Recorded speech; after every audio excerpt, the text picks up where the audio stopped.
And then, once you get into the tinting world, if I could go back, if you could start a tint business for $10,000 in training to make $250,000 a year, that's pretty awesome. Could be more, could be less, depends on your drive. But squeegees, steamer, a heat gun, 2 rolls of film. Definitely has one of the lower bars of entry if you're going to get into it as a trade.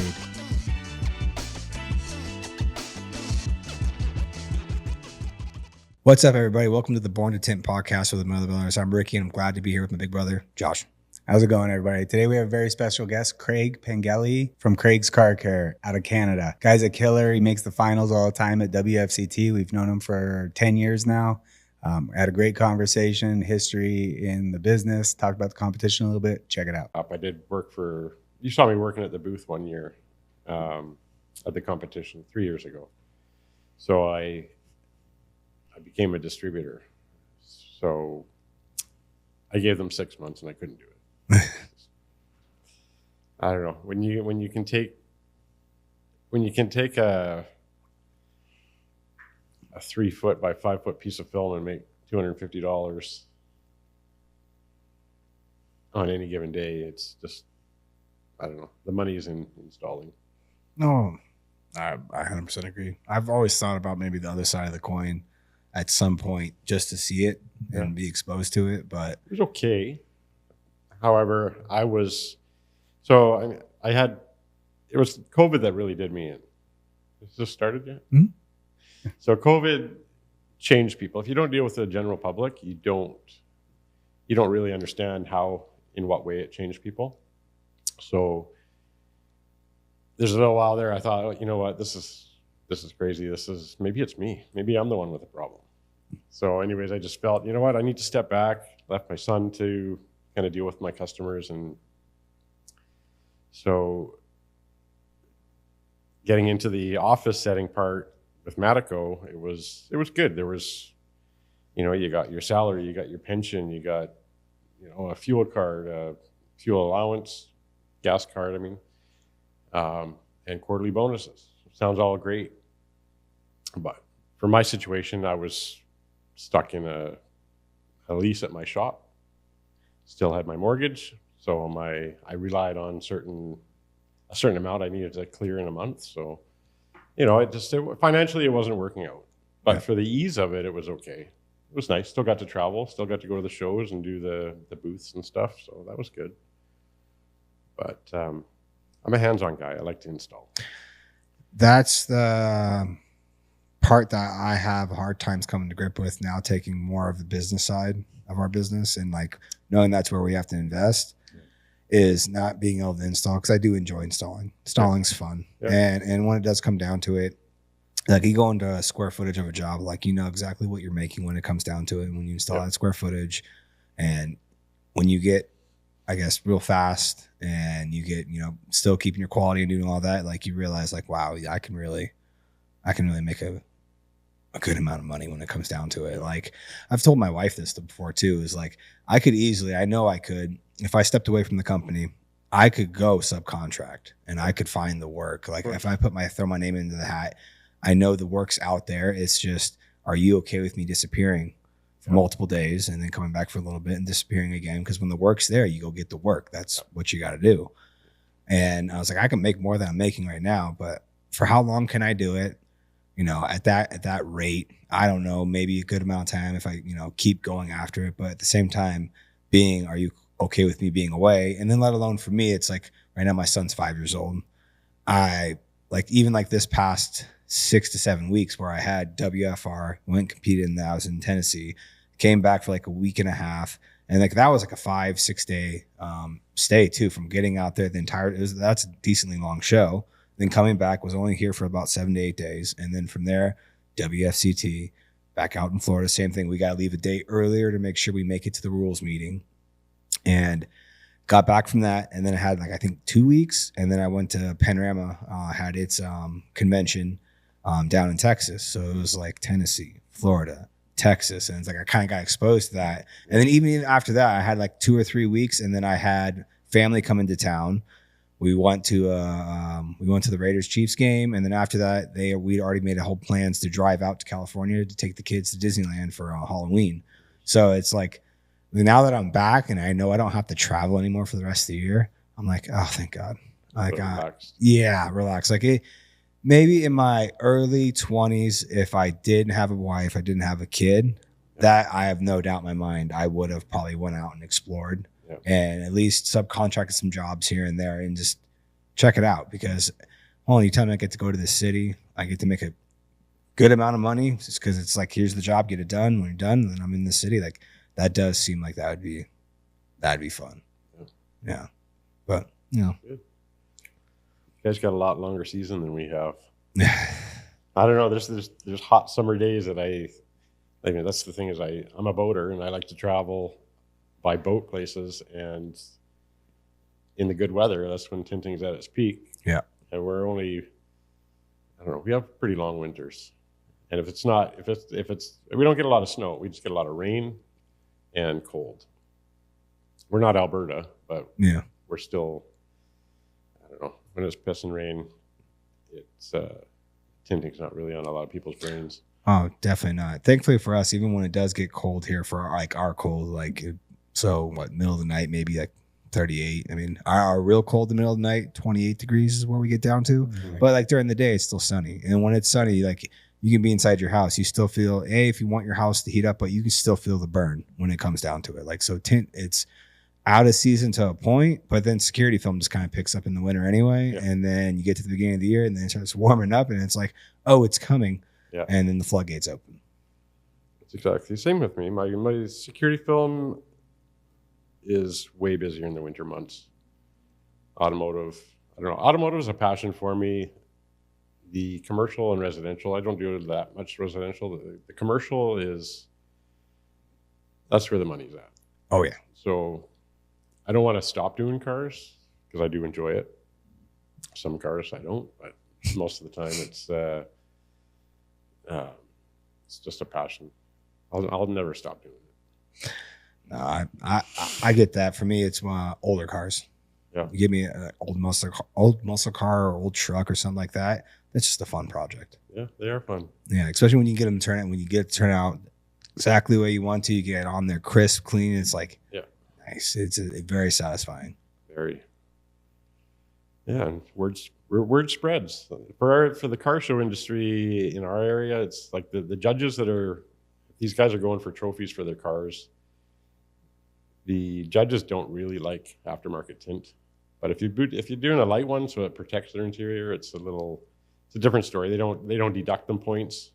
They may not get extra points, but for overall styling or aftermarket, it looks good. They don't have any problems with that. When they black them all out and you can't see the interior, it usually means they're hiding something. Yeah. So, but only certain cars look good with blacked out that dark anyways.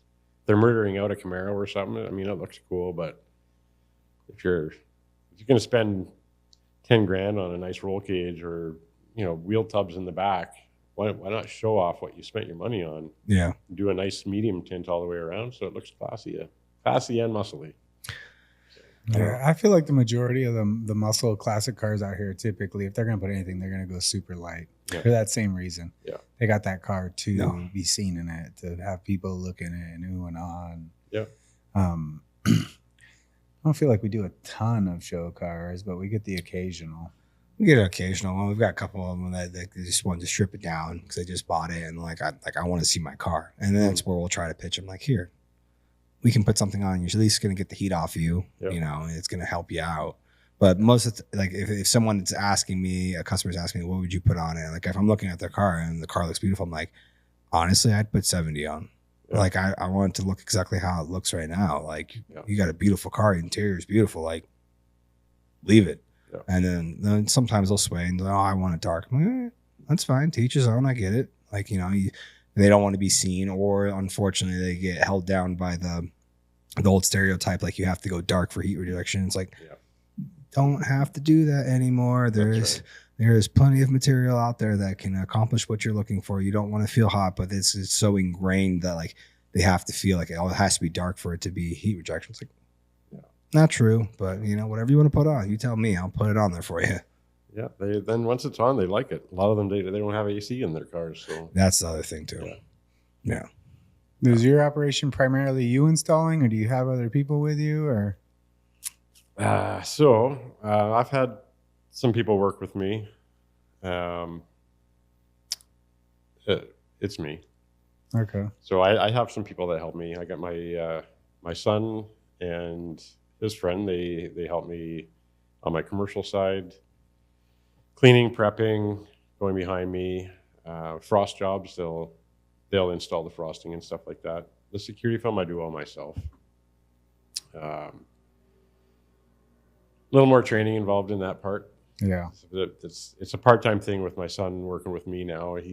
He works for the ferries actually, so he's got a good union job, but he's there when I need him. As far as automotive, I've had one long-term woman that worked for me. She's amazing. Her and I worked really, really good together. I do the back windows, she does the doors. You know, between her and I, it was banging out, depending on the car, 5 to 8 cars a day, which was awesome. Wow, that's great. And I can't do that. I don't want to do that anymore. My body can't take it. I've been doing this since 91, so there's probably she cut down. She works at one shop now once a week. She's basically retired. And if I really needed her, she'd come out and help me out. But I don't book myself that busy anymore for the automotive side. So, but she was great. It was great. Well, it gets back to that point of like you can go to a commercial building, and the amount of what you can do at a commercial building, how many cars to get to that point. Yeah, you're breaking yourself. Yeah. So that's and I had a guy. I've had a couple guys working with me on flat glass, and working with me, it was great. Giving them an address, here's the film, take care of it for me. Not so good. So I just don't have the time in my day to pay somebody to help me if I have to hold their hand. You know, it's like when you got somebody with many years of experience and they can't do this, you know, there's a reason why they're not on their own. So I don't know. You gotta figure it out. If there's a situation, you deal with it. Yeah. You get it done. Yeah. So and rushing. Like, you don't need to rush this job. You know, your quality is going to go a lot further than quantity. So if you have to stop because they're closing the office, you're going to have to come back again anyway. So just work at a comfortable pace. Do the job right. Nobody's going to complain. If you have to come back the next day, so be it. Yeah. You know, and then sometimes in the middle of the summertime, that it might take 2 weeks. If you gotta lose a day, and then you're gonna be backed up for, you know, it could take 2 weeks to get caught back up, depending on the size of the job. Yeah. So I mean, and if it works out, then okay, we won't be back tomorrow, but we'll be back Thursday or something. You know, a couple days later or whatever it may be. And you work it around your customers, and you don't get excited about it. You don't get upset. And you work it around and talk to all your customers and see what makes everybody happy. You can make most of the people happy. You can't make everybody happy, but, you know, we try. That's all we can do. Yeah. The McDonald's drive-through service for my automotive side, I've got many years of people that they drive up, they want a brow and 2 doors done, and they're driving out with water dripping out the door. You know, it's just I do it for them because they're friends, longtime customers, return customers. But if there's ever an issue, you know, where they're going to go when they leave? They're going to go hit a Tim Hortons or a Starbucks or something and drop their window down by accident. They may come back, they may not. Even though I put a sticker on their door panel, it happens. Windows peel. That's the one of the downsides of aftermarket tint, and not letting it cure and sit for long enough, right? Yeah. So, just some vehicles. Some are tighter than others, and it can be an issue. But if it's one that I know it's usually an issue, like the Tesla that I see sitting out there, I know that's definitely going to have to sit for a little while. Yeah. So I don't have time to fix it tomorrow. So if you don't mind, let's just leaving it for a couple extra hours. That'd be great. So I don't know. That's just experience and knowledge and years of knowing what vehicles cause you problems. Oh yeah, for me, the Tesla's gonna be the X. At least that, if anything, it's because we use patterns, and sometimes that pattern is just long enough to be underneath that rubber, but how much that thing jogs, at least on that initial drop, as soon as you just gotta get it past the point of letting it drop that first time, and it sits low enough to where when it goes in the frame, it never goes that high again, or it goes into the car itself. But like we've had definitely issues with that, and like we've definitely have geared our auto towards most customers that come in. If it's a full car and a windshield, 4 to 5 hours. Yeah. And we tell every person that. And it's not so much it's going to take us 4 to 5 hours to install, but it's going to take my guys, depending if it's a guy by himself or two of them, an hour and a half, 2 hours. I don't want them to rush. And when it comes down to it, we set it out back, we let it sit in the sun, go check it over. And say at that unfortunate time, we go check it over, all of a sudden we notice something we didn't notice on the inside. Now we have to replace that piece. Now, instead of me calling you to let you know, like, hey, I know I said it was done or it was going to be done around this time, we got to replace something. It's no, within a 4 to 5 hour time frame, we've baked in the oopsie mistake or anything like that. It has to be replaced. And then when the car does get pulled around, you usually getting a phone call like 3.5 hours in, like, car's ready for pickup. Like, because we've had all the time we need to let it sit, let it bake. And for us, summertime is almost like a cheat code. Like, let me just go set outside and bing, it's dry. You know, and then anything, so it's like anything that needs to be caught is caught, and it dries fairly quick. And we even beat the 3 hour time frame a lot of times too. But I rather, what was it? Under promise, over deliver. Like that's just is what it is. And if we do have a customer, it's like, I don't have nowhere to go. I just, or someone that doesn't want to leave their car, because that does happen too. Some of these people's cars, like how long I've been trying to buy this car for, getting to this point in my life where I can get it. I'm sitting and waiting. And it's like, all right, well, and it's like, we can definitely get in. We'll have those time slots. It'll be, even if it's full insured, at least 2 to 3 hours. And that's the primary car that we're working on, and making sure it gets turned around. And then everything else that's getting pulled in later in the day or wherever it is, we have that 4 to 5 hour time frame to where it's like, guys, we have time. There's zero reason to rush through anything. Just get it done. There's no reason for them to have to come back. Like even like your point with like the commercial job, like if you rush through the job, it's a good chance you're coming back anyway, because something you rushed something through and you left it in the window hoping for the best, and guess what? They caught it. You're going back anyway. Or you leave an extra couple windows that need to be done the next day. It's if anything, you're building that trust with your consumer. I was gonna say, if you got to come back, you just lost trust. Compared to gaining it by letting them know, like, I got to be back tomorrow because, you know what, I had some complications with this window and that window, and I couldn't leave it in there, so I had to scrap those pieces and redo it because I wanted to come out correctly for you. Just, those were off. I'll be back tomorrow. Like, they'll gripe about it a little bit. Some will, but in the long run, they do understand the fact that, hey, you know what, I was maybe a little irritated. I was hoping that I had to come back tomorrow, or like you were going to be here, but I'm happy to know the job's getting done correctly. That's the main thing. The faster you can get frost off the window, if you have to redo one, the better. Yes. So, that was one of the worst one that I had was about 3 months ago, and they had the people putting all the furniture together in this one office floor. They had the HVAC guys in. They had the carpet tiling guys in. Every trade was in this building, and I told they had an inspection coming up in 2 days, and they wanted there was 900 and something square feet of 60-inch frost all the way around this whole floor. And she messaged me back, and she said, we got some deficiencies. So, okay, I'll be right there. So I go down and going over him. She wasn't there. I go in there, and there's, I don't know, I think it was 38 out of 80 windows or something like that. She wanted redone for a little spec. And I did it. They're very, very long-term big customers of mine. But I had to eat that. I had to eat a box and a half of frost and my time. Time's the bigger one. Yeah. So that put me in a little bit of a jam with a few other customers, but I got through it.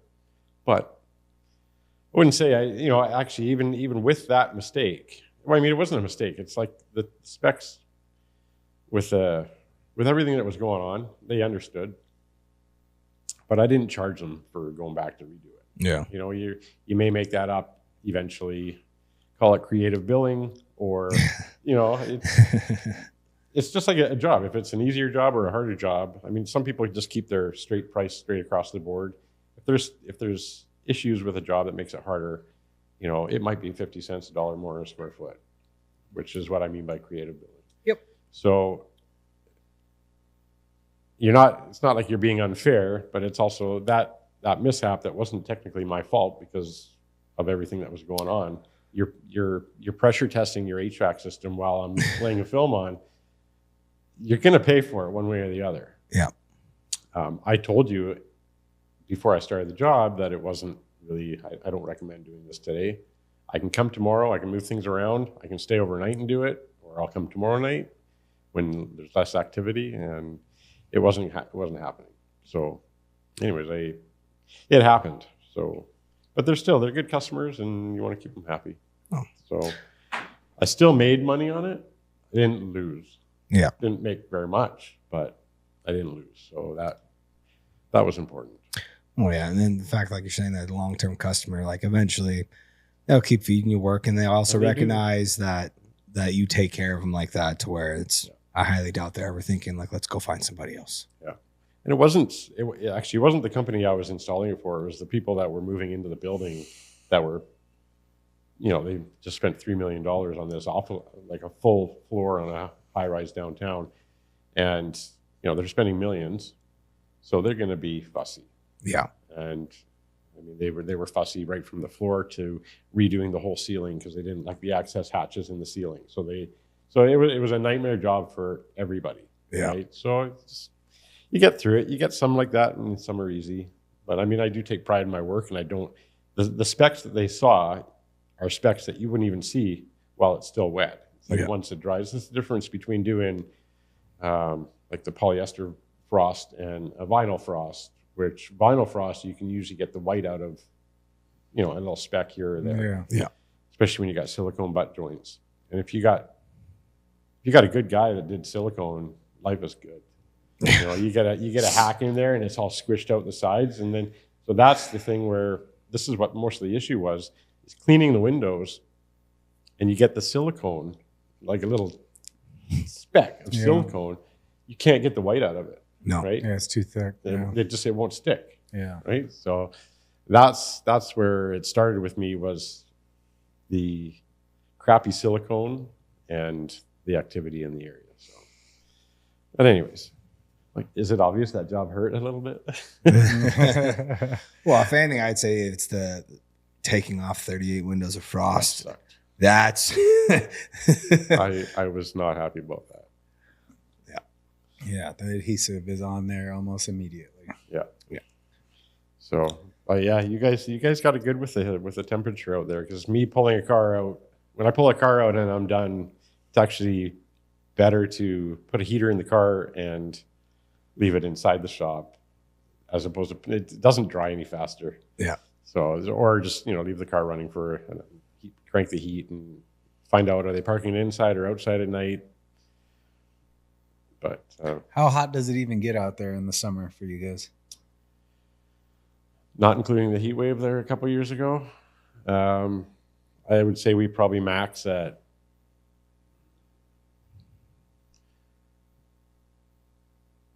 we might get 2 weeks of 28 to 32 degrees maybe. Oh, you're Celsius. Yeah. What's that conversion? Jordan. I don't even know what that is. It's it's hot. Oh, okay. Okay. It's hot, but you know, it's not here hot. Oh. Okay. Yeah, our definition of hot's different. Just a bit. Well, let's say his definition of cold's much different. Yeah, when people are out here saying it's cold outside, I'm like, you need to travel. Your 0 is 32, our 32, right? Yeah. 0 Celsius is 32 Fahrenheit. Okay. Yeah. So how low do you guys get Celsius? We'll get to, like right now in the mornings, it was 6 degrees when I left this morning. So almost freezing. Give it December, January, it'll probably be, it'll float between 5 degrees and -5, something like that. -5 at night, 5 during the day. So cold all the time. It's cold. This is why I travel. There's a competition in Florida. I mean, that's why you're at every competition in the U.S. I love Florida. How long have we been seeing you at competitions now? How long have you been competing at WFCT? Aside from when I worked for Matico, that 1 year. What year did I start? Baltimore, I think, was 14. You just have that night, that year in your head. Oh yeah, Baltimore. Oh yeah, Baltimore. It was Baltimore in 14, Louisville in 12, Tampa Bay in 13. West Palm was I want to say so on. So 15 I won, 16 was San Antonio, 17 I think was West Palm. Because I think it was right after the San Antonio was 2 or 3. Actually, the third year of San Antonio, that's when I worked for Matico. I was in the booth. That was the year you won. That was the year I won. Yeah, that was 22. No wonder why you won. No one was competing. Oh boy. Yeah. Here it goes. It definitely helps because this guy's like the finals. You made the finals auto this year, finals in flat and auto 23, right? Everybody's good. Yeah. It takes years. I have this conversation with my customers all the time. They say, "What? There's competitions for this?"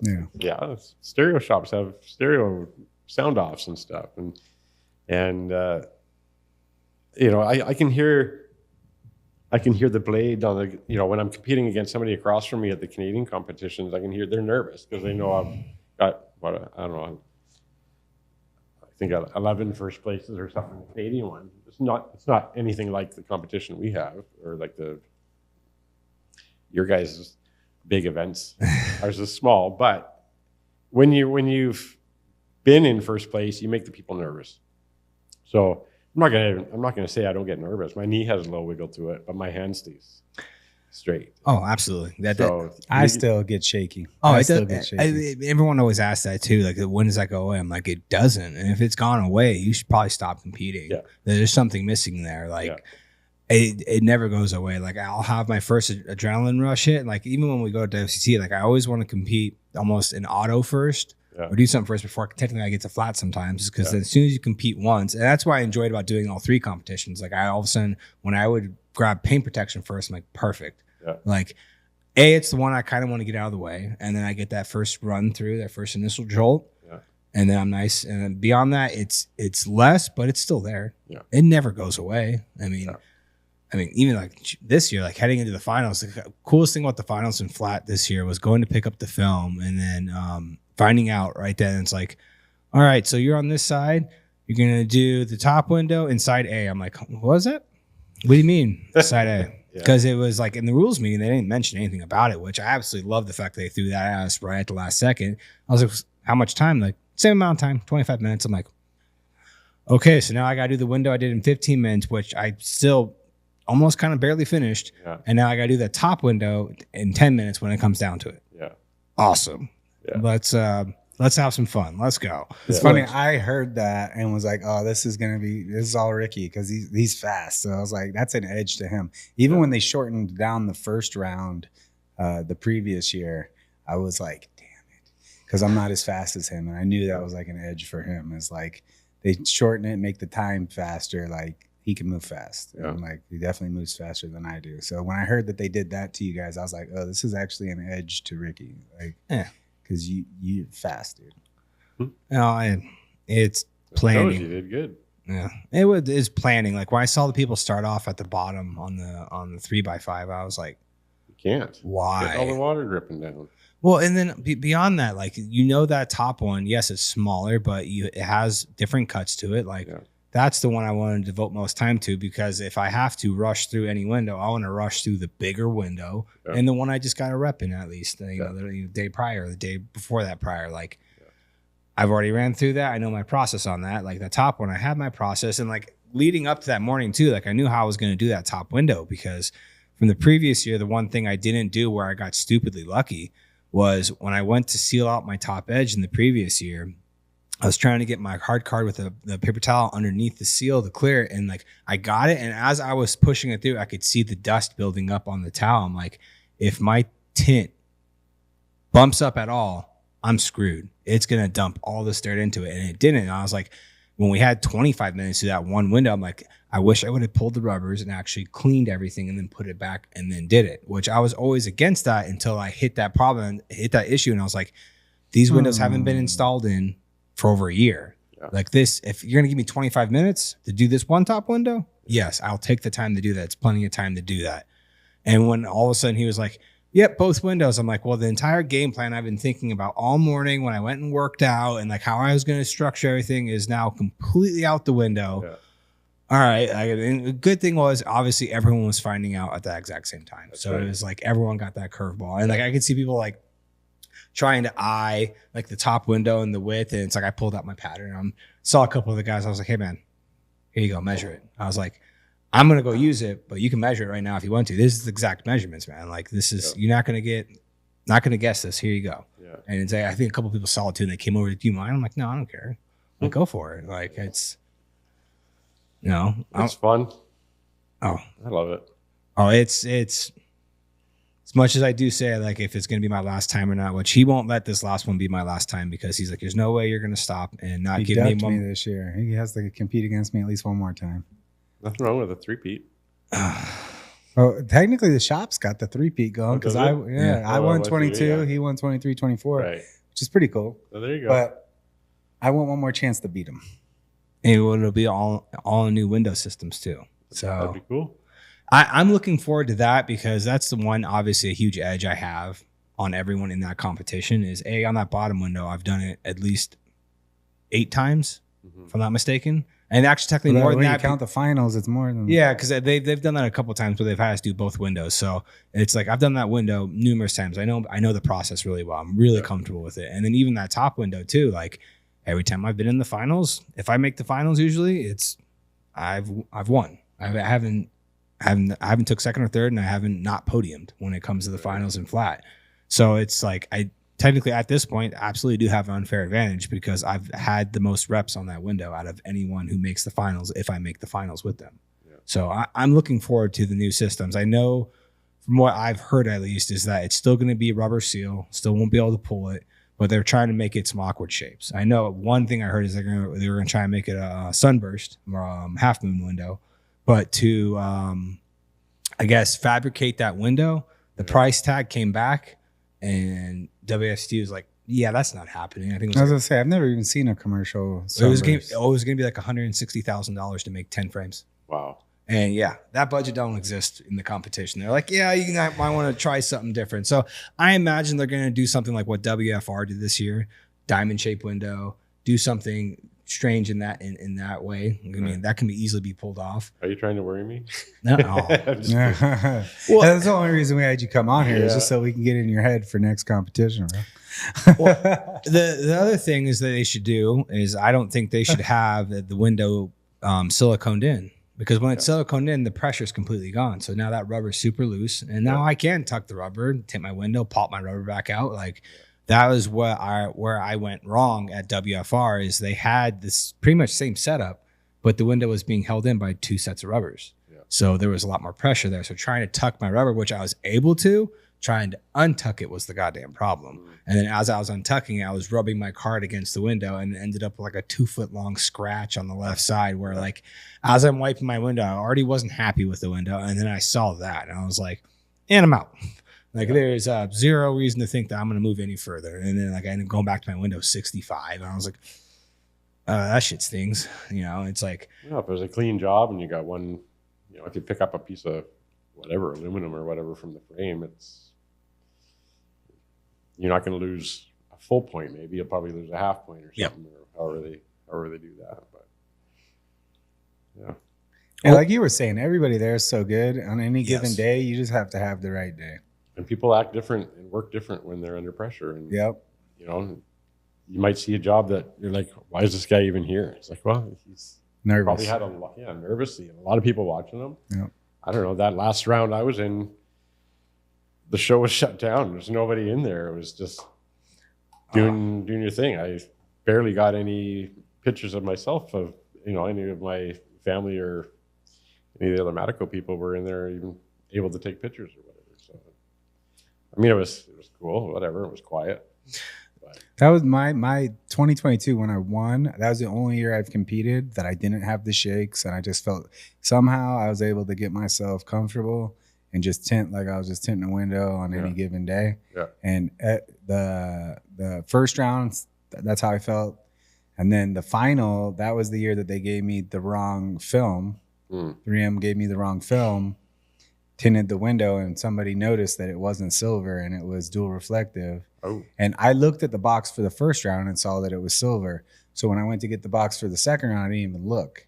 Right. And somebody pointed it out. So then they gave everybody in the finals that year the option to go redo their window if they wanted to, because I had to redo mine. Huh. And everybody but like one person redid their window. Oh, wow. And both of the times I had to do the final window, I like felt great. Like there was no nerves. I didn't feel like I was competing. And then 23, I was there. Nerves were back. Yeah. Hi. I admitted in 22 that it did make me more comfortable that he wasn't there. So I can't say that isn't definitely part of it, because in my head, I know that he is faster than me and he's won it before. And I finished second to him before. It should be because that he's it's just I know quality. you're the That's how I've won. It's not mainly speed. It's because you're the only person there that I'm competing against for the most part that I helped train. Oh God, please. I think you're a pretty competitive guy. I think in everything. I mean, we don't know each other very well, but just by watching your videos, and you like to compete. Oh, the competing. That's good. If it gives you the drive, that's awesome. That's growing up sports. I'm competitive too. My kids are ultra competitive. Like I think sports has put that in us. Like our parents kept us in sports our whole life, and we just apply it to this. It definitely was sports, but then this was like the first thing that. It's not that like, because I always played team sports, and I was talented enough to make the team into play, but wasn't the most talented person. Like I always thought I worked real hard, but then I look back on that now, I compare how I worked back then to how I work now, and I'm like, I was a lazy piece of shit. But that's the difference of just obviously growing up and maturing. But like tint was the first thing that's like I realized I really enjoyed doing it, and then it got to the point where it's like, all right, I'm actually pretty good at this. Yeah. And then it was like something where like going out and competing and seeing how I place and stuff, it's like the only person I have to blame is myself when it comes down to it. Yeah. And then it's just like I got to the point where it's like I know I'm really good at this. Yeah. And then when going to the competitions in 2015, when winning that one in 2015, it was just like, all right, it kind of helped solidify myself. Like, all right, you do know what you're doing. Like you are good at what you do, and I mean, competing is always fun. I mean, that's the hardest part of getting away from it. Like, I mean, installing wise, I still am installing, but it has over the past 2 years, it's really gone down. But like now, I'm almost to the point where it's like even for flat glass, if I were to continue competing past next year, how long can I hold on to that competitive edge without the installing aspect of actually doing it each day? Thankfully, I'll be able to fill that void with hopefully training people to where I'll still be installing in that aspect. So I might have to eventually back away from cars though, because like I will help train car guys when it comes down to it. But like obviously you can see our main focus is like I want to grow flat glass. Like I need flat glass installers when it comes down to it. Car wise, the market has thankfully got to a point where you have vehicles and you have a market of vehicles. You can go towards like a Tesla where like Elon put an obscene amount of glass on that thing. And those are not cheap cars to tint because of how much glass. I mean, the square footage in glass on that, if you do everything, is through the roof. So that's anywhere from like a $1,300 up to almost a $2,000 car, depending on which film you put on it. Yeah. And then majority of the time, if you're buying a Tesla, you're holding on to it. Yeah. And then with our roads, with all the dirt and debris and stuff on our roads, like I don't want my paint chipped up. Yeah. Now you're doing a full front end in clear bra. So now I can do clear bra, full front end, and tint a car, and that's a $3,500, $3,800 ticket. Give me 3 of those a day. Yeah. And then like I just look at my installers, guys, I don't care if you get these 3 done before 12 o'clock and go home, cool. But they better be perfect. Yeah. But like here's your 3 cars for the day. So make sure they come out perfect. And you can literally do 3 cars now in a day and have a tremendous day when it comes down to it. You know, and you don't have to. I remember being the main auto installer, and it's like I was trying to do, 7 to like 9 cars myself in a day, and like to do that, it's either you're on that day and things are going good, and then as soon as you have that bad day, it's like you can throw that right out, because as soon as shit starts rolling downhill, especially in automotive, like nothing's going right that day. Trying to slide a window in, you roll it up, you squeeze it, and it's just felt. Rip it off, and then it's like anything that can go wrong will go wrong in that day, and it's just a bad day. But like for auto to have like a real good day, it's like you had to be moving and you had to be on point at all times.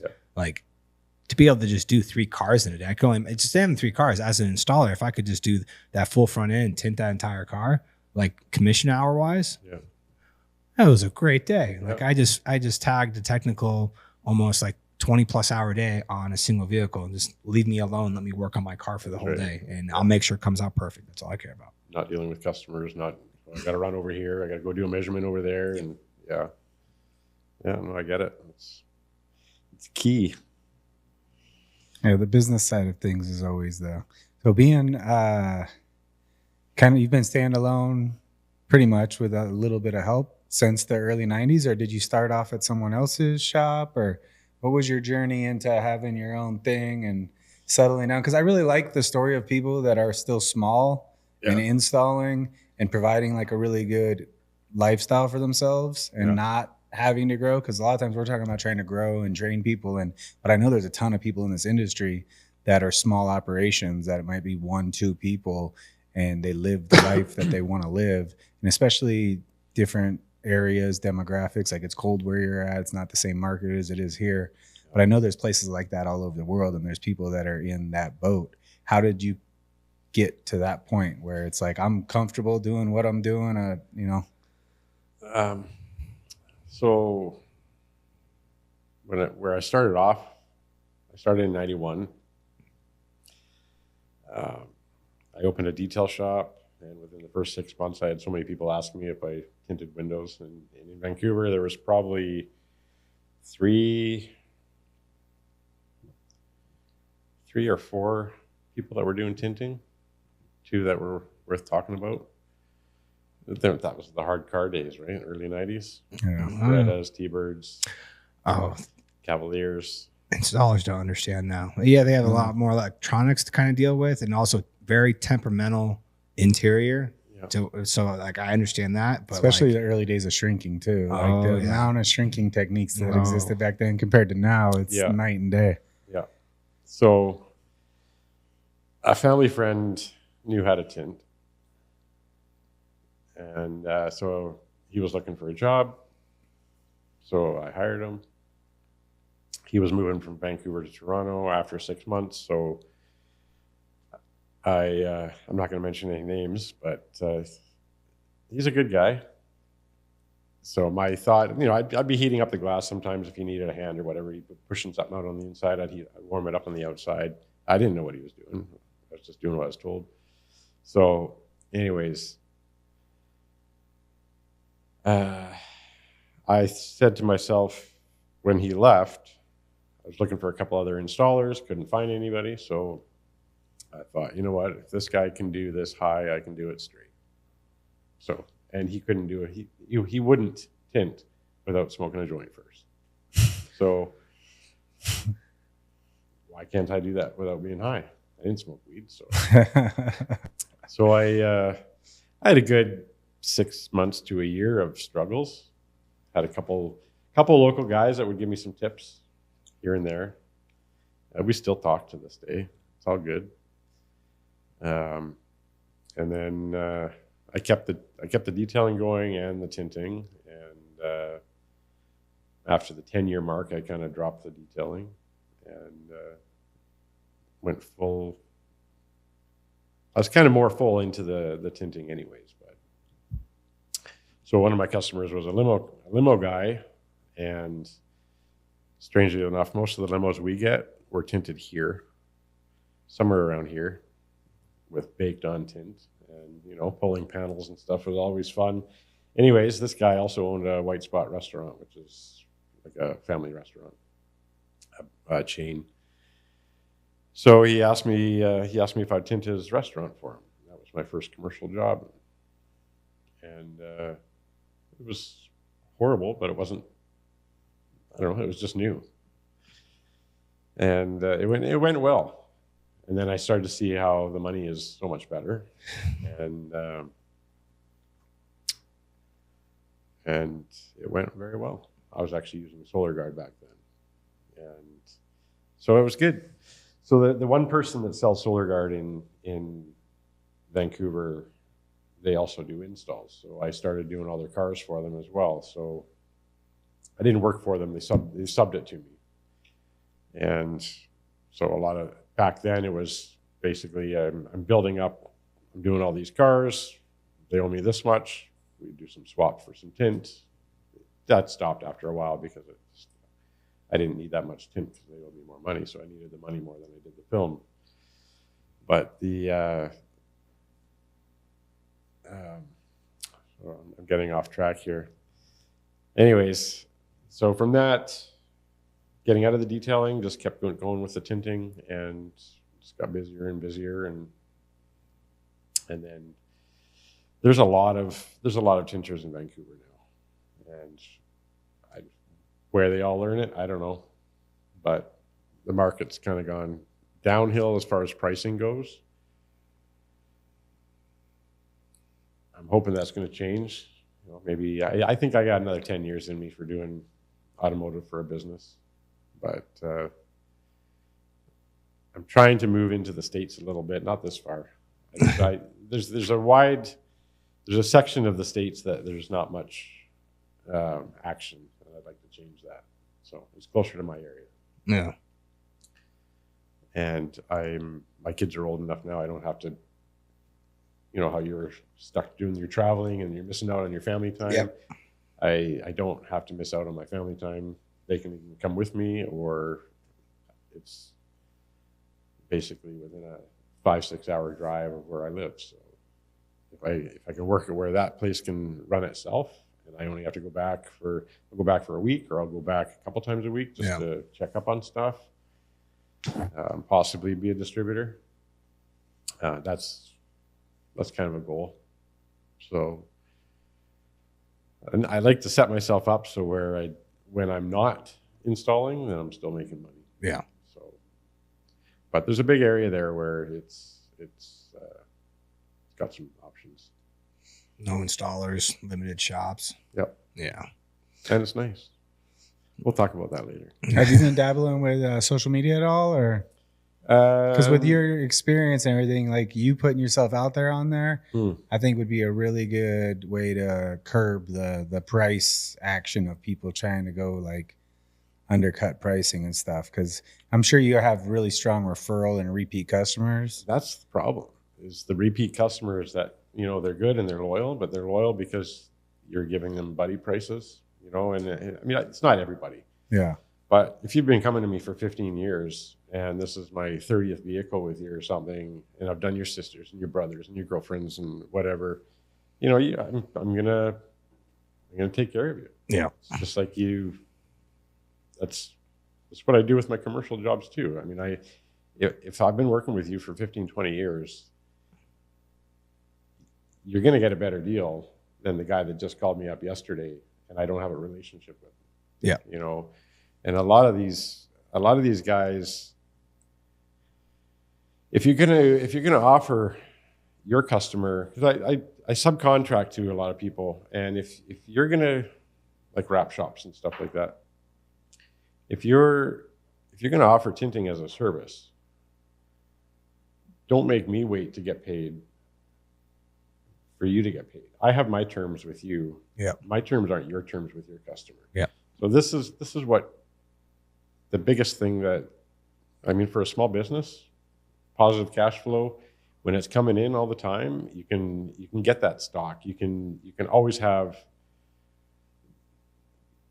I don't know, nobody's got time to chase money, and it sucks. It's a depressing part. Nobody wants to make those phone calls. I don't want to hire somebody just to collect money for me. Yeah. Like, you know, I've got some very good customers, and I've got some that push the term limits. Most of them, if it's government, I know I'm getting paid. I'm not gonna argue it. Yeah. If it takes 60 days, it takes 60 days. Most of the government jobs that I deal with, you can't even get a deposit out of them. you know, if it's a specialty thing, you know, you got to buy four rolls of cloud film or something like that. You know, I'm not going to put $7,000 out or $6,000 or $5,000 out and bank that for you. You're gonna have to find a way. I know you've got a visa. Yeah. You know, so they if they need it, they need it. Yeah. But generally, I don't get deposits from people unless it's a special circumstance. But you know, that waiting to get paid, it crushes small people. No. Oh, absolutely. Never fun. We've thankfully have gotten to a point now where we've taken on clientele to where we know they have 30-day pay, and it's like, all right, we can be out that for that 30 days. Yeah. When you start creeping past that, it's like, I've already held that for 30 days. Like, my material's paid for. Yeah. I've paid my guys. I'm not going to wait to pay my guys until you pay me. I can't do that. Yeah. But because of where we've grown to size-wise, we've been able to take more of those contractors and bigger reoccurring jobs, like even auto, like wrap wise and stuff, to where we're able to take that on now. Like the initial parts of taking those customers on, it's like, all right, I know I'm going to keep getting work from you every month, but when the check starts rolling in, and then we're good. Everything's good. But when it's all of a sudden keeps getting backed up, now it's starting to the point where it's like I'd start chasing you down. Like when next time I bid a job and you're like, why is it so much? Like, well, I had to wait an extra 30 days for you to pay last time. Like, if those are the terms, and like that's going to change the price. Like if I'm you're going to pay me 10-15% more, I'll wait. Yeah, I'll carry that interest then. If it makes sense. But beyond that, it's like I can't do that. Like, creative building. Yes. And at scale, it becomes a whole nother issue too. That's like one of the things working with Ryan Pineda, the business mentor we've been working with, is like one of the things they talk about a lot, like in the real estate business, which converts to any business, is like cash flow conversion cycle. Like from when you spend money to market to get work, how long does it take for money to come in the other end? Right.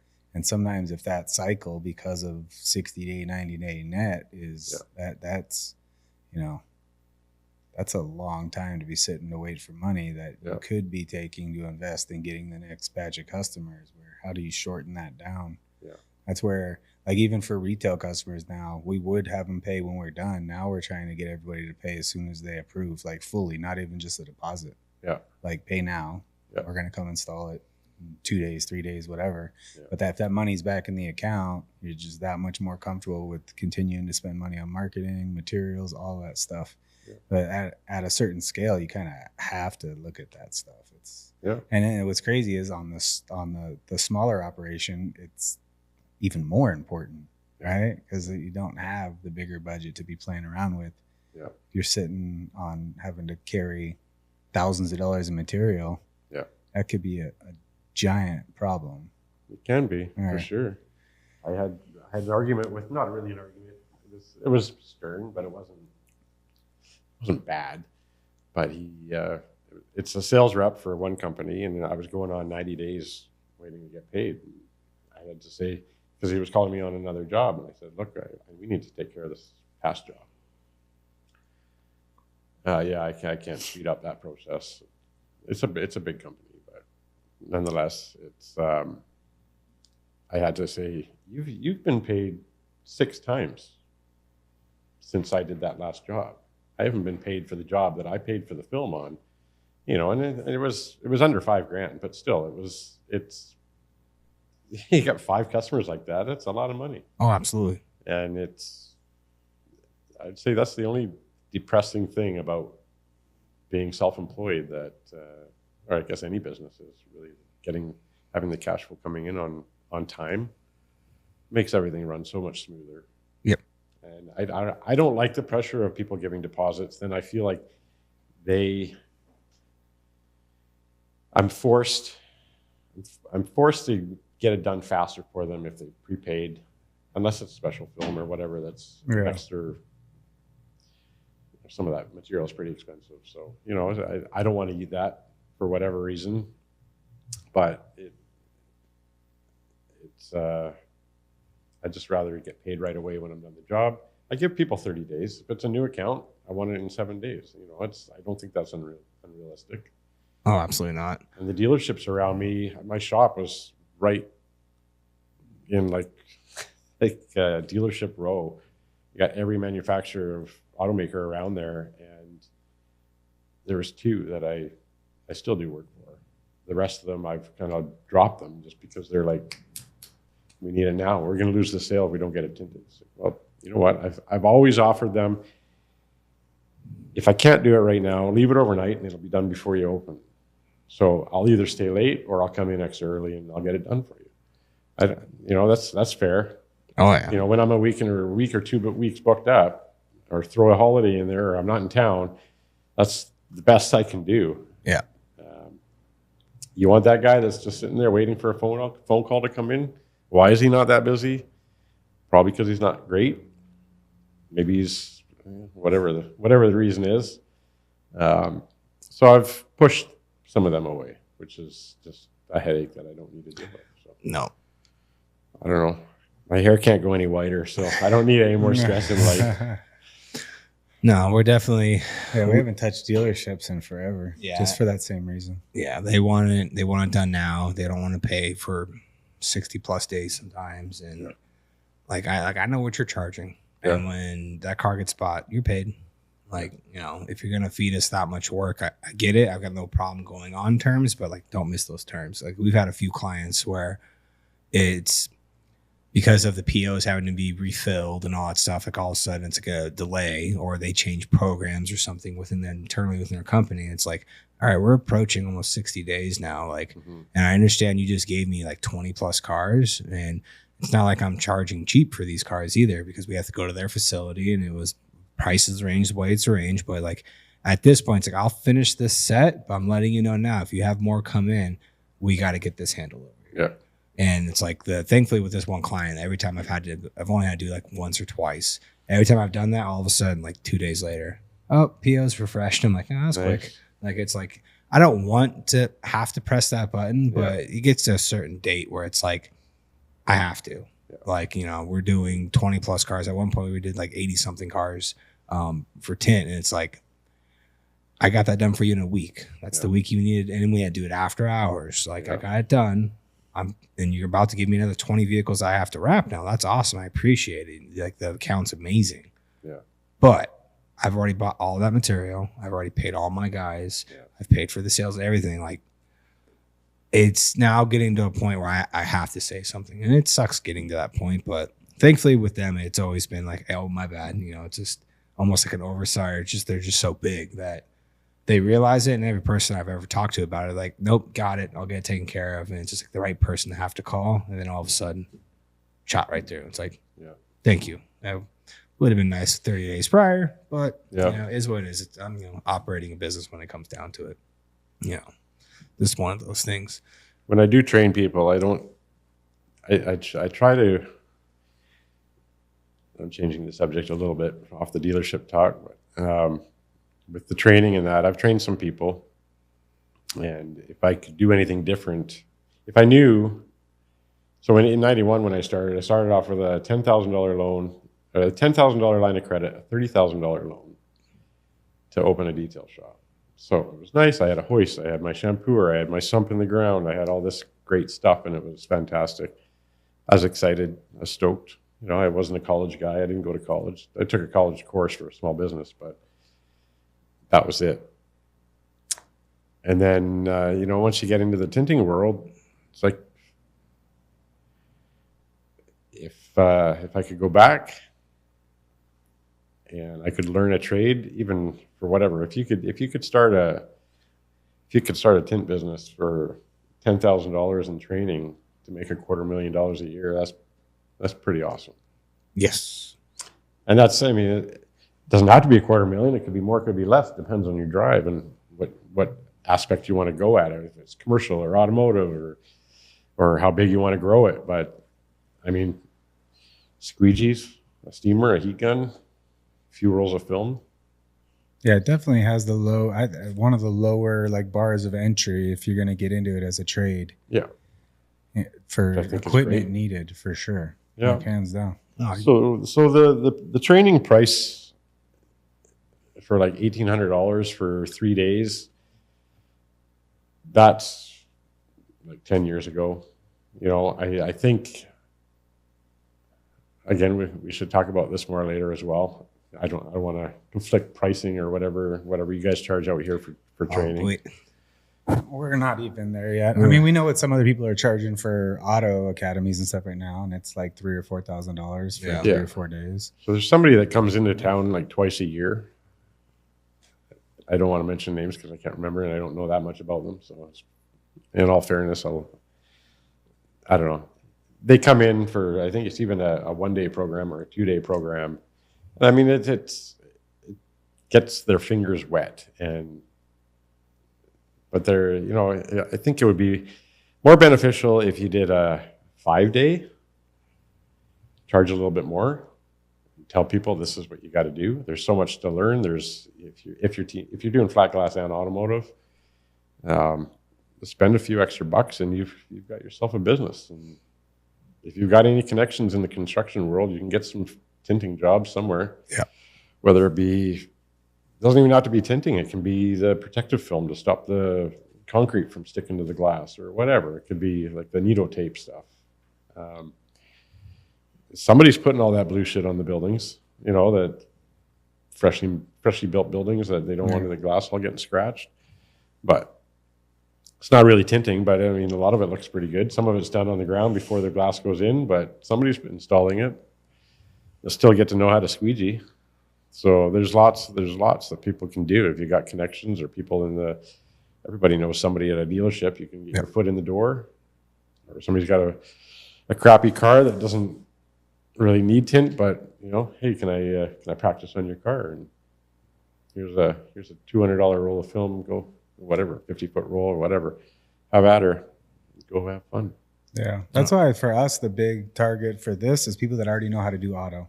Yeah. That are in that boat you were in, where you were good at auto already, and then you started realizing you can make money in flat. Because those types of people, I think, will be a lot faster to actually get up to snuff. You understand what a dirty piece of film looks like, how to peel it, how to handle it, like all of those. If you've gotten to the point that you can tint a car cleanly, like with some guided hands-on training for 3, 4, 5 days, you can get pretty good, especially commercial windows, like a commercial pull gasket window. We get new guys in that we're training from the ground up that we get them installing commercial windows pretty quickly. Like if you're pulling the gasket, like it's a pretty easy window to tint, you know? So that's kind of our initial drive is there's a ton of installers out there that are just focused on auto. Yeah. It's like grow the flat glass side of the community. That was like the main idea behind this. Then plus there's all types of synergies and thing that like we get our pick of the litter of anybody who is a small automotive tinter, maybe from in town, that they come in, have a great attitude, good personality. They work hard. They actually absorb a lot, and you can see that they picked it up. Now that could possibly be a subcontractor that we might have at our dispense, you know, like, or maybe even they don't want to do the small auto thing on their own anymore. It could be a full-time installer that we bring in. Right. But the ability for anybody who already knows how to tint auto to add that extra revenue stream, which every person we've had on here and that we talked to at all the conventions and everything that started with auto and got into flat glass all says the same thing. That like flat glass is where it's at. Yeah. So it's like, oh, without a doubt. Like our auto is already built organically to a point where the leads that we end up getting from auto to flat, like it makes no sense to separate the two. But if I had to start my own thing or do my own thing at any point, I would just be doing flat when it comes down to it. But that's also because of the cumulative knowledge I have now through the industry of who I had to go after: property managers, general contractors, glazers. Like I know where I would want to go for the continuous revenue. And then also I can piggyback that off of with creative marketing, go after the residential houses I want to do. Yeah. But it wouldn't make sense now to do anything with our auto, but keep it where it's at, because where the market's got to, as long as you are marketing yourself and putting out hey, this is what I think I'm worth. I'm not backing off this price. Yeah. This is what we're providing. This is the quality we're providing. We're providing a top quality product when it comes down to it. This is what it is. Yeah. That's the clientele that I want. And then beyond that, then finding out that I get to tell them, like, you know, you can tint your house. You can? Sure can. Yeah. Well, that's the other out. awesome side about converting an auto tinter to flat glass. To get started and get rolling on your own, you don't really have to take on any extra marketing expense. You've got the customer already. Yeah. Every person that you get that has a car probably has a home that you can also tint, or a business, you know? So like, that's the other cool thing is like, you can slowly get your toe into it and feel a little bit more confident and comfortable with it without even having to really take on any extra expenses. You don't even need a film handler, but I would highly recommend it. But like, that's a couple $100, right? Like, so what's a film handler? Right $700 to $800. Yeah, that's what I mean. Like, it's not like it's thousands. It's still hundreds of dollars. $1,500 for us. Oh, damn. Canadian. Well, it's the same. But like, then squeegees and whatever, like, it's not going to be that much of an investment to get in. Yeah. And then you don't even have to have the film on hand. You don't need to hold the inventory, sell the job, then get the inventory. So set the expectation with the customer. All in the cost of some training. Yeah. Make sure that you're going to go out and you're not going to break a bunch of windows, and you're going to have the couple extra little tips and tricks that makes it timely for you, so that it's not taking up a week of your time, and you can maybe actually get the job done in a day or two. That's right. The cost benefit is through the roof. So that's kind of where we're thinking with this whole setup. That's great. We can train our guys faster. And then as we're training them faster, we're getting better at training while capturing content of it that we're putting out, which is getting eyeballs on we do. That's definitely probably, I'd say, the main driver was have somewhere where we can train in-house. Or if we are going to bring someone on, we can fast track them. Instead of getting it to a point where we were at a point, I think it was about 12 months, is where we were comfortable converting that person to a commission installer. Like, they had gotten their reps in, they've gotten through their scrap film, and it's like, now it's all right. Now it's on you to make sure that you're putting up quality work. And obviously, if you're tearing down a bunch of film, like, there is going to get a point where I'm not eating that no more, especially if you feel like you're at the point where, like, hey, I want to go to commission. That's you telling me that, like, I don't scrap pieces. It happens once in a blue moon. Shit's going to happen, and I'd rather you take it off and put a new piece on, because I don't want to be called back out to that job. And I'm fine with taking that cost on if it's once in a while. But when we're first initially training you, like, the reason why you're on the hourly scale that you're on is I'm anticipating you are going to mess film up. If you're not, then you're just lying to yourself and you're leaving crap on the window. And I'm going to find out, because the customer's going to be calling me and I have to go back out, and I'm wasting my time now. So don't do that. Like, if it's not where we want it to be, take it off, redo it. Take it off, redo it. Like, it's all repetition. Like, that is even like when it comes to developing this course. Because, like, as of right now, getting to this point was make sure we have the room done, the shop clean, rebranded, everything looking pretty to where we can show that off. If people that wanted to come by, come sit down, you can see the facility, you can sit down and record. Now the next step is actually coming up with a course. Like, in my mind, I have a rough vision of what I want to do. I want each installer to start off with a 5-foot box of silver 20. And by the time you're done, there shouldn't be a piece left on that box. I want you to throw up 500 square feet at minimal. And that's kind of where I'm at right now, until I actually can get my hand on that box and see how many windows I can do over and over again, because I'm going to give you time to do that window with like unlimited time. And then I'm going to have you do it again. And then I'm going to start adding variables. All right, you got 10 minutes to do it. Go. And we'll see what it looks like when it's done in 10 minutes, and add some pressure cookers to that. And they can figure it out that way, to add some real life situations if possible. And then other things that I'm going to do, which I've got no problem saying, like, I'm going to have like sawdust and stuff where I have it in my hand, and I'm going to walk by a frame. I'm going to dump that into the frame of the window, into the edge of the window. Did you clean your window? Yep. And you're going to install it, and you're going to end up with a bunch of crap in your window. Did you actually clean your window? Because all that's just different. Did you wipe the frames all the way? Yeah. Like, and throw those things at them. Like, 'cause that's real life scenarios, especially with like a new build on a house. Like, you got to clear that bottom edge. It is full of sawdust, drywall dust, and all sorts of other crap that it gets clean, but it's not clean enough for you to install film on. That's right. It just isn't. So I literally look forward to developing the class and see how it goes. And like, the first 2 classes are something where it's going to be handpicked to the point of people that have already been reaching out to us constantly. Danny Munez, Elu from Tint Busters. Like, they are auto tinters. They want to get in. Like, I know they'll be just fine tinting flat. Yeah. They are seasoned enough tinners where it's going to be easy for them to convert over or take it on. But like be able to go through those 2 classes with what we initially develop, and we'll see how that takes and goes, and then be able to pivot and turn before we do get to the point where it's like, all right, this is what it's going to cost. This is what you're going to get from it. Here's your value from it. Right. And then build that network from there and see where it takes us. Sounds like it'll be good. We'll see. It's been a work in progress, but it's also nice to have SEMA out here. Like, kind of that's what brought you out here. You've got a customer out. Like the fact that we are able to get a bunch of podcasts in right now, have people from the industry come check this out. We're always going to have at least one event every year in town where the whole tin industry comes here. So can do more stuff with this place in the future, where maybe we do more hands-on next year during SEMA, along with doing some podcasts. Oh, that'd be fun. I mean, you came out because you had a customer that you did a vehicle on that's at the show, and they have a truck in the show, and I do like to. Matico treats me very well, so I do want to show up for their customer appreciation dinner. Is that tonight? Yeah. All right. I think we got one to go to for Solar Guard too. So it's a well worth trip coming out. Yeah. It's not always about making money. It's just about having the connections and just staying in touch. Yeah. I'm far away, so all these guys are, even Toronto's far away from where I am. So that's where the bosses of Matico Canada are in Toronto.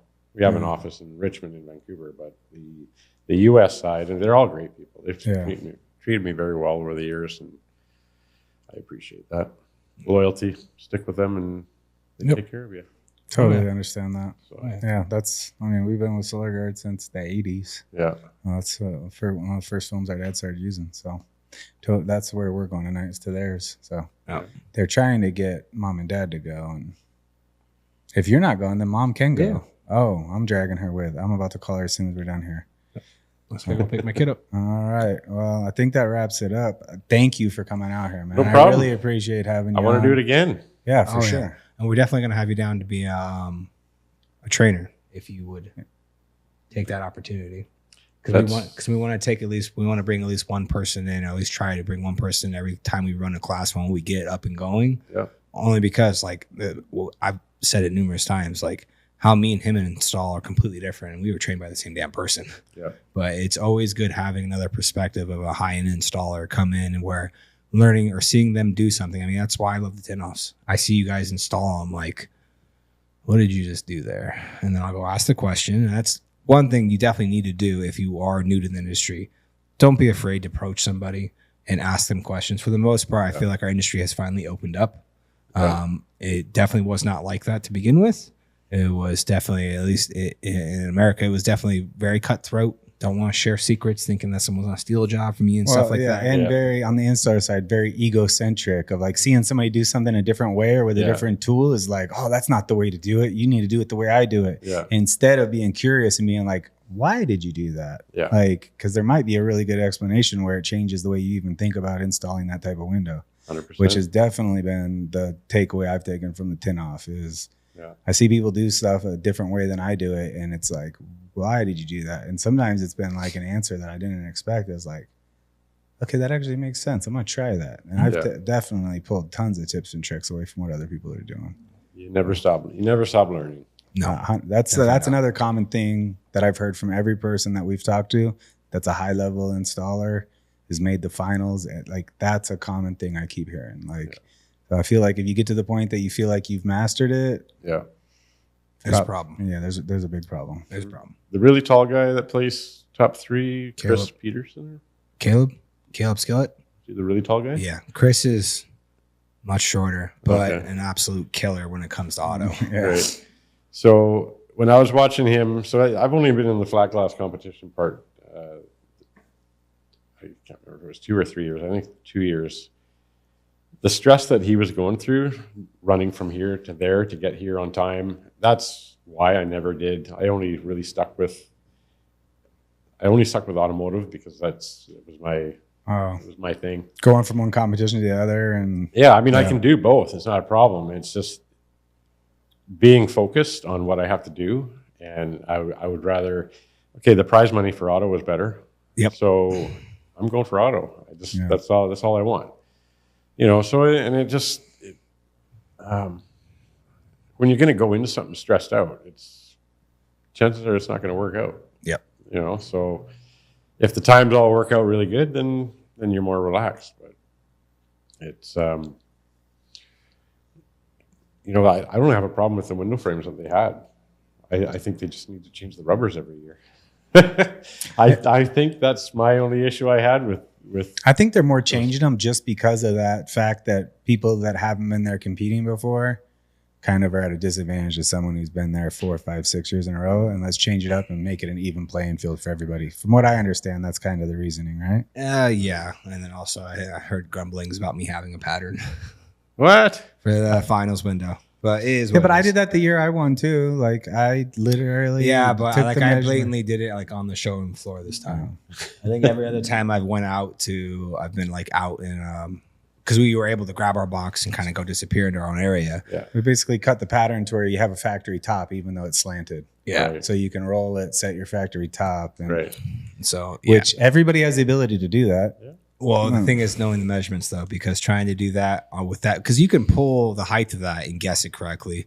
Trying to pull the length of it to where I'm pulling out like almost like a 4.5 foot piece to make sure I can angle it correctly.